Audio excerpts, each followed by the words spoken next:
Voyagers flooded back to planes last year in numbers concealed starting from the start of the pandemic.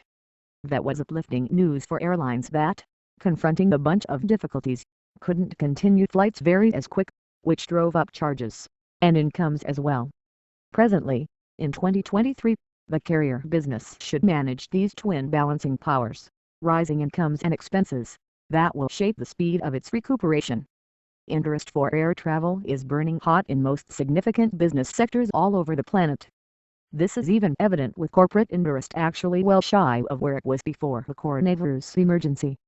Airlines have figured out how to transform this into record incomes, up 13% contrasted with 2019 in the second from last quarter at American Airlines, 11% at Delta Airlines, and level at the Lufthansa Group, all on less or fundamentally less limit than they flew 3 years prior. Ticket costs are high and freight incomes are up, all while subordinate income streams are developing. Obviously, there are dangers to this income blast. The enormous one is the possibility of a worldwide monetary downturn.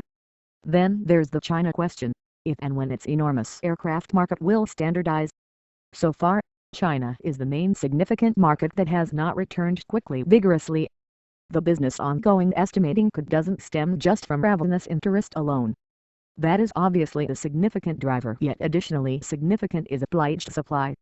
Airlines have been not able to meet the sharp and unexpected return of explorers in light of the lack of individuals, planes, and property. Furthermore, it wasn't simply airlines. The remainder of the flying environment confronted a comparative battles, from planemakers to air terminals and airport regulation associations. Singapore Airlines gives a telling model. Its incomes from April to September 2022 were up 1% versus similar half year of 2019, even as its ability was down 31%. Bottlenecks have facilitated since the previous summer, yet the issue continues to happen. Boeing and Airbus, for instance, are still behind on conveyances, meaning airlines actually can't grow however much they'd like. There's a clouded side to all of this. Supply side untidiness, including work deficiencies, are expensive.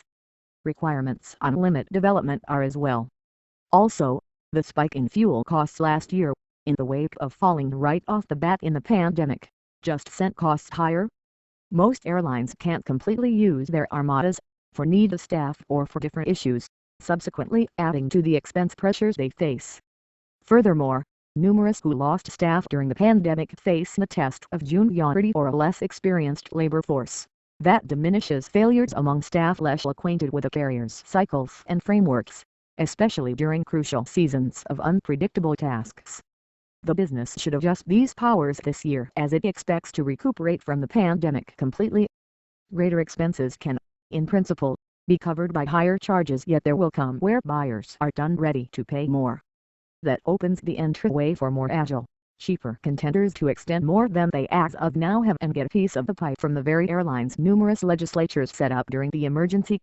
What's more, there are markets, especially more modest ones, where travel request basically isn't sufficiently high to cover higher airfares. These objections could lose business their administration through and through. Simultaneously, the tight work market implies supervisory crews can't seek their labor force for investment funds. Furthermore, the remainder of the U.S. industry, from American Airlines to United Airlines, is supposed to conform to Delta with comparative increases. Many airlines are wagering that the full recuperation of their timetables to pre-pandemic levels, combined with what investment funds they accomplished during the pandemic, whether from new planes or innovation overhauls, will assist them with countering the expense pressures.